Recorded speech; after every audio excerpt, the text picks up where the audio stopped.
Hace unos días, la presidenta de la República, se anunció que la presidenta de la República pues, enviaría dos iniciativas de reforma a la Constitución, dos iniciativas en materia de reforma política, político-electoral. Una de ellas que ha generado bastante ruido, que ha generado incluso, según me informan, desde la Ciudad de México, hasta cierto nivel de tensión al interior del grupo gobernante, es la iniciativa que tiene como fin erradicar el nepotismo para evitar que cargos de representación, cargos públicos, pues, que se vayan a votar, se hereden. La otra tiene que ver con el asunto de la representación proporcional o de lo que conocemos como los plurinominales. Entonces, se ha dado a conocer que, pues, en este martes, el pasado martes 18, fueron citados en la Cámara Alta las Comisiones Unidas de Estudios Legislativos y Puntos Constitucionales, con el fin de determinar el contenido de dicha reforma. Le decía, el martes pasado se reunieron las Comisiones Unidas de Estudios Legislativos y Puntos Constitucionales para determinar cómo venía esa reforma por parte del Ejecutivo Federal. Eh, los militantes de Morena, Saúl Monreal, ya sabe que los Monreal son toda una descendencia en Zacatecas que ha estado ocupando cargos públicos, y Félix Salgado Macedonio, pues son de entrada los que se verían imposibilitados para participar en próximas elecciones si quieren buscar algún cargo público, que los dos en algún momento lo han manifestado. Saúl Monreal es hermano del diputado, el coordinador Ricardo Monreal, el coordinador de diputados, y Félix Salgado Macedonio, pues ya sabemos, su hija es la gobernadora de Guerrero. Moisés, buenos días, gusto en saludarte, ¿cómo estás? Bien, Jesús, me da mucho gusto saludarte, a tus órdenes. Pues mira, acá tratando de hacer una intro del tema, viene una reforma electoral que de entrada va por dos carriles: el nepotismo y la no reelección. Te propongo que nos vayamos por partes si no tienes inconveniente. Ninguno. Adelante. Mira, primero yo creo que hay que hacer una reflexión. Viene medio mocha, ¿no? Medio incompleta Sí, la reforma, sí. porque pues deberías de meter otros temas, Claro. No sé, financiamiento a partidos, el tema de los Pero se me hace que eso va a plurinominales. venir en una siguiente reforma electoral más adelante, ¿eh? ¿Quién sabe? Porque para como está saliendo la cosa ahorita con nepotismo y reelección, con los aliados de Morena, PBM Claro. y PT, No están jalando, pues. no, pues lo que pasa es que el verde ecologista, pues es la única gobernatura que tiene, la de San Luis Potosí, y la intención del Pollo Gallardo, que es el gobernador, Sí. pues es que su esposa, la senadora, Pues, sea su la sucesora. gobernadora. Sí, claro. Entonces, pues, en el tema del nepotismo, que entremos de primero a esa, pues te plantea que hasta en cuarto grado, inclusive si tienes una relación sentimental con alguien, así viene la ley inclusive, pues hay una limitación. Digo, me parece, y entrándole a esta primera parte, que ahí está incompleta, porque pones en la Constitución el tema del nepotismo para los puestos de elección popular, pero no lo pones para los puestos del gobierno. Ok. Y ahí en pues lo que pasa es que... O sea, ¿te refieres para los cargos, para los servidores sí, públicos, pues? Que si un exacto, secretario exacto, nombra a un hermano, a un pariente, no hay problema. No, bueno, pues exacto. Y tienes, a ver, los Monreal, tienes cerca de 14 sí, Monreal no. en Los diferentes alcaldes, y ahí te posiciones, vas. los ADEI, los Claro, alcaldes, los Batres, o sí, sea, hay una lista de no menos de 125 personas sí. involucradas en puestos familiares. Ujú. Entonces, pues te avientas el tema de hacerlo en la en la de las elecciones, en los puestos de elección popular, pero no lo haces ni en el gobierno, y bueno, y tampoco lo haces en el judicial, porque pues, ahí tienes a la ministra Batres, hermana del director del ISSSTE, que es Martí Batres, o a la dirigente de Morena, que era la secretaria de Gobernación, hermana de la que era la directora general del ISSSTE, que lo sustituyó por el hermano de la ministra, pero ahora la hermana de la presidenta, pues es la procuradora de justicia en el Distrito Federal, Sí. donde estaba el excuñado de Batres, que también era ex esposo Sí. de la ministra. O sea, está de novela, ¿no? Sí. ¿Qué te voy a decir? Esa es la primera parte. Creo que debiera de ampliarse en ese tema. Luego el tema de la reelección, Jesús, es un tema interesante. En el tema de la reelección, pareciera ser que se quieren envolver el oficialismo en la máxima maderista de sufragio efectivo no reelección.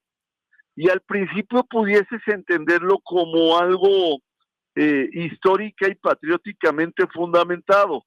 Pero en la Constitución de 1917, Jesús, la reelección estaba prohibida nada más para el presidente de la República y los gobernadores. Así es. Había reelección para los diputados federales y para los senadores. Y hasta la Constitución de 1900, hubo una modificación constitucional en 1933 cuando Abelardo L. Rodríguez era presidente de la República. Te recordarás que era la época del maximato. Sí, claro. Entendido como, ya sabes, quién movía la cuna, la mano que movía la cuna.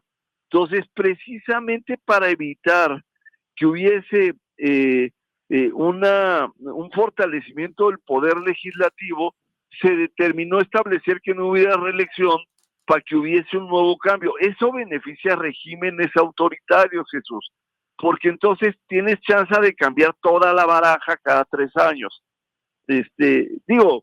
Había una interpretación en el 2013 de que pudieras hacer la modificación constitucional para la reelección de alcaldes y diputados con la lógica de que ibas a generar pues una cultura de profesionalización que no funcionó tanto con los diputados federales. Funcionó sí con los alcaldes en cierto nivel, y sobre todo le permitiste hacer a los alcaldes que no solo en 3 años, sino en 6 años pudiesen consolidar un trabajo un poco más acabado, Jesús. Muy bien. Moisés, tengo que hacer el corte de los 15 minutos. ¿Tienes tiempo para regresar Adelante. con este y otros temas? Gracias. Adelante. Estamos conversando con Moisés Gómez Reina, analista político, economista, maestro en Derecho. Moisés, te interrumpía cuando hablabas del tema de la no reelección. Efectivamente, Jesús, o sea, la no reelección es un planteamiento que obviamente todos lo recordamos desde nuestras clases de historia en la primaria, ¿no? Sufragio efectivo, no reelección. Claro. Por supuesto que la de presidente de la República y gobernadores está constituida desde 1917. En el 34 se modificó para que no fueran diputados federales, 1934, pues como un esfuerzo para poder tener un control en el Congreso, en ese caso, pues en la época del maximato. En 2013 se planteó que si se permitía la reelección de los alcaldes y los diputados federales y locales, se profesionalizarían ambos. No pasó como tal en el caso de los diputados federales y locales y de los senadores. Sí se dio pues una continuidad y pocos casos se puede decir que se documentan como tal. En el caso de los alcaldes sí fue benéfico porque en algunos casos, que el caso de Hermosillo es muy representativo, porque al final cuando se vuelve a postular y tenemos un caso, un alcalde y la gente no lo reelige, pues le pone una calificación. Claro. Y cuando lo reelige, como el caso de Astiazarán, pues lo califica bien y le permite tener no 3 sino 6 años para consolidar obras. Está muy cuestionable el tema, me parece que se requiere más discusión y más análisis. Ahora, viene, la propuesta entonces viene, no reelecciona nada. Sí, exactamente, no reelección a nada y nepotismo. Oye, y quiere decir que varias diputadas y diputados que han hecho su vida de andar de saltimbanquis de una cámara a otra hasta aquí van a llegar. Bueno, no se podrán reelegir en el mismo puesto, a lo mejor habrá diputados federales. Los diputados federales están relativamente contentos con este tema, sí, pues porque no se van a poder reelegir los senadores, entonces vas a tener chance, claro. en lugar de que puedas ocupar 60 o 70 escaños de senadores, pues 128.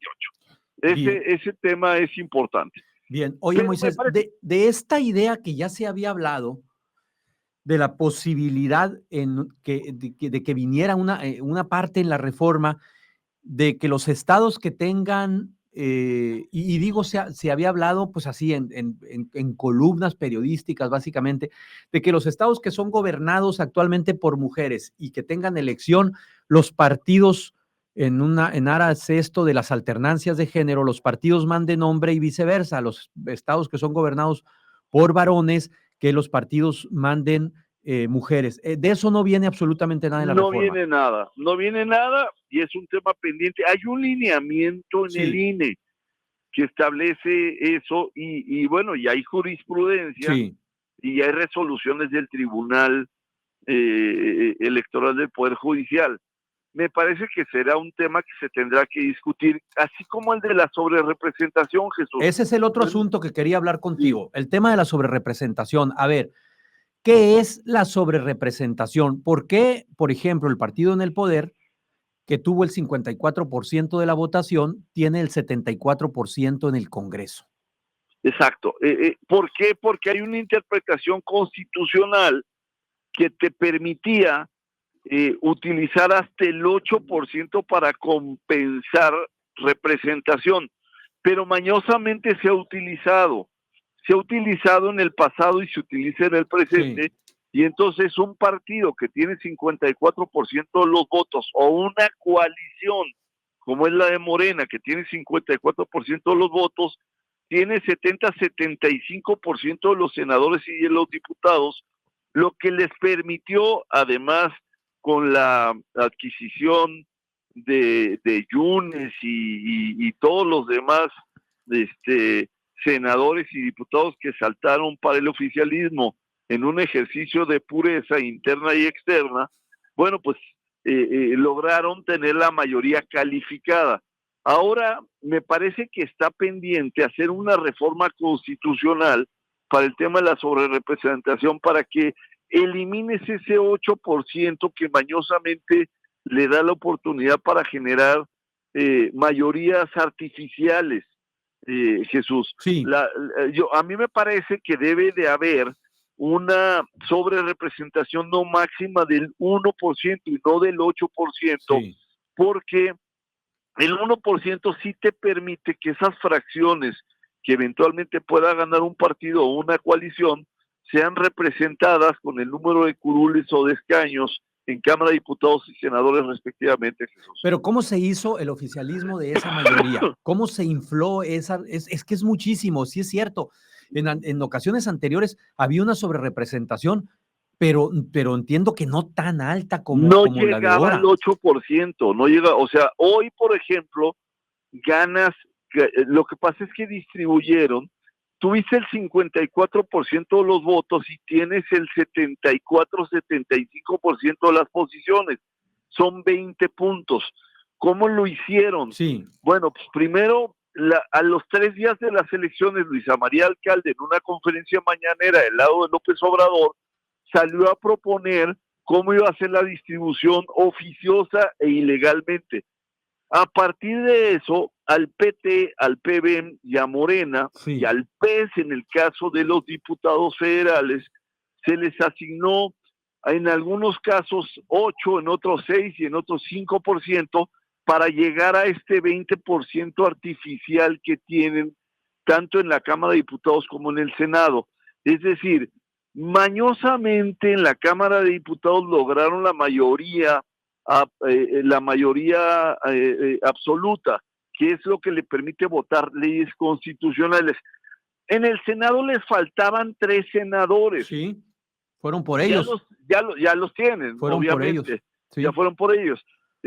Cintia López Castro, Miguel Ángel Yunes, eventualmente la ausencia de un personaje ahí, de senador de Campeche, de Movimiento Ciudadano, pues les dieron los votos para tener, por ejemplo, lograr esta votación para la reforma judicial, que estamos en este brete ahorita metidos, Jesús.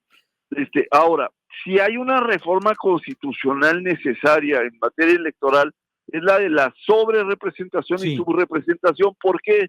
Porque aquel que tiene 20 puntos de más ilegal y artificialmente, como es Morena, es una sobrerepresentación, pues le pega una subrepresentación que lo pierden el PAN, el PRI, ¿Sí? el Movimiento Ciudadano.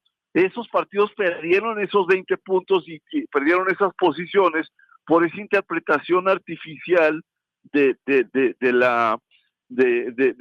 esta ley. Por eso en la Constitución hay que modificar, hay que quitar ese 8% discrecional que tiene, que eso pues con el apoyo invaluable de Mónica Soto, la presidenta del Tribunal Federal, del Tribunal Electoral del Poder Judicial de la Federación, y de uno que otro ministro por ahí o ministra, pues le dan el pase para tener esta artificial y ilegal sobrerepresentación. Claro, es que en estricto sentido debería de ser algo así como 54, 43, 44, una cosa así, y eso equilibraría muchísimo más las cosas, y estas baterías de reforma que están mandándose con una velocidad impresionante, pues no hubieran tenido la misma salida, ¿no? A mí me parece que la reforma electoral debiera de traer 3 componentes adicionales: sobrerepresentación sí, y subrepresentación.